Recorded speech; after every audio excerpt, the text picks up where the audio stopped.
Dan Dietz, Tim Dietz.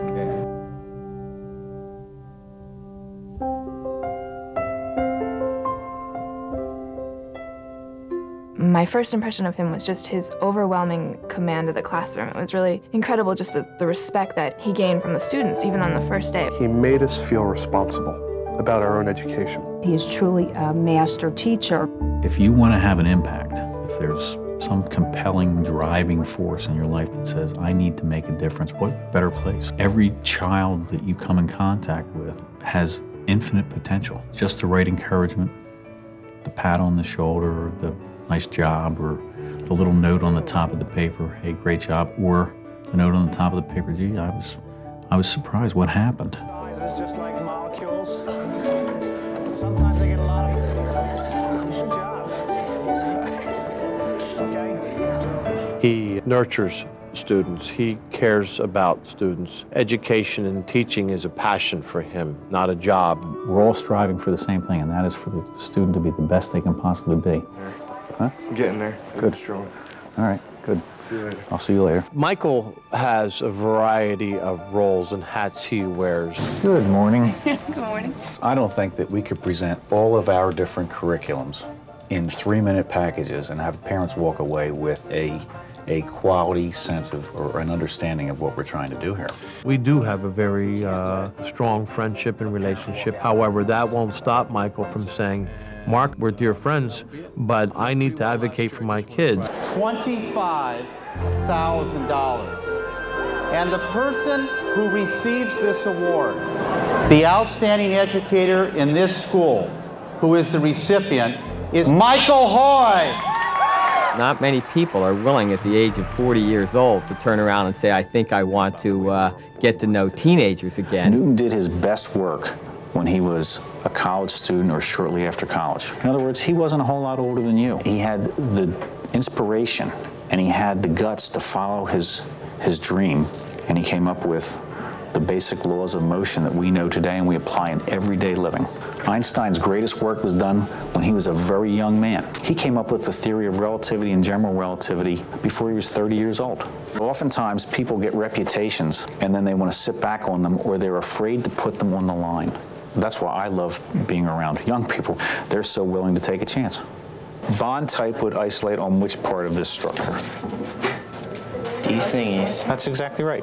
I want to go into business with you, man. You can make molecules as quick as He just comes home regularly and says, I can't believe they pay me to do this. I don't give reading assignments in the textbook every night.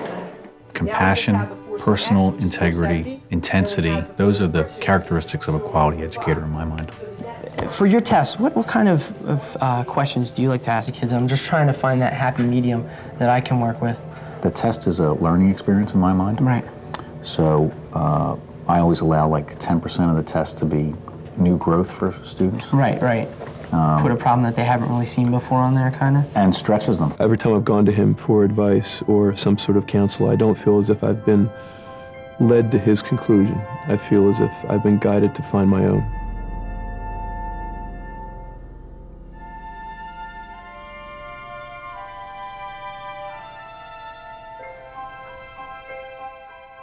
What I hope to accomplish through some of these efforts outside of the classroom is to make people more aware of the fragileness of the planet. Each and every one of us has a responsibility in taking care of that space that we all live in and share. To get students to think about other alternative resources, the Solar Car Project was developed. It's not necessarily an extension of the curriculum. It's an extension of what Mike believes. In the back of my mind, I'd always wanted to build a solar car. Yeah. But I know Murphy. We had. Murphy's Law reigns supreme. Mr. Hoy asked my friend and I to make a video for the Solar Car Club just to help the fundraising efforts. Michael, along with the students, went and found corporate resources to get substantial sums of money to fuel the students' ideas. The students felt empowered to be able to do something. What I want to build is an interactive computer display where the community or the elementary schools can bring students up and my students can introduce them to the concept, and I just want to spread the word about the viability of alternative ways of powering automobiles. Having a teacher like him makes you want to, give back just like he gave to you. It's great to have former teachers who are now friends and people that you can rely upon, people that you can turn to if you need any help in your life. They want to share with me what's going on in their life. They want to hear about what's going on in my life. And I'm just really thankful for those opportunities. It's just really special. And I want to introduce you to some of our alumni from the Solar Car Club here. Meeting some of the students who have worked in that project, you can see their eyes light up, and you know that something important is happening. I tell them when they graduate that they're not finished with me. Once you're my student, you're always my student. My best days in Mr. Hoy's class were definitely the life lessons that he held when he tried to teach us about aspects of our lives that extended beyond the realm of just chemistry. The other day, I received in the inter-school mail some letters from the elementary school students that were your lab partners. When somebody thanks you for doing something, how do you feel? When we had the kids come in, they were all girls, and there was this one lonely boy, the only boy in the whole group.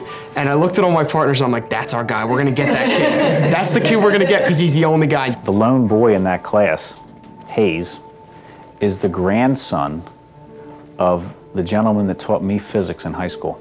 It's full cycle. What goes around comes around.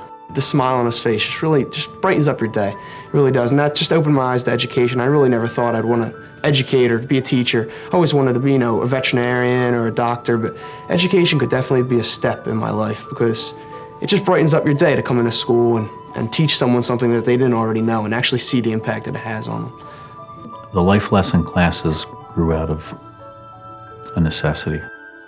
Right around the time of Columbine, teenagers really needed some role models, some support, some guidance there. I took the opportunity to just share with them some of the things that I learned along the way. My father's truck and the spare tire had actually fallen off of the truck. And so I was in tears that morning because I'd broken my father's truck.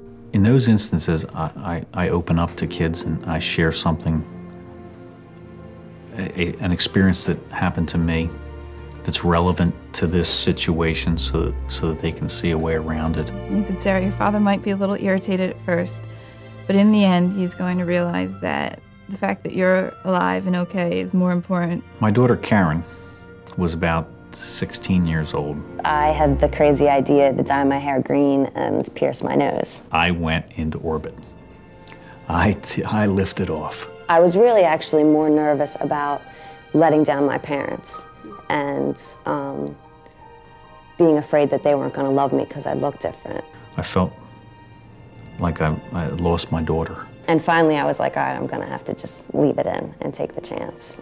Karen, my daughter, that person didn't change, even though some of the outer appearances changed, like putting on another coat, It's, the same person was still in there. What I learned most from it was that they're going to love me no matter what, and that they're always going to be there for me. I sometimes share this story with kids to help them know that parents make mistakes. At our core, we really love our kids and we want what's best for them. To see that was his outlook on things for me personally to take with me later on and, to know that everything was okay and maybe I was making a bigger deal out of it than it actually was.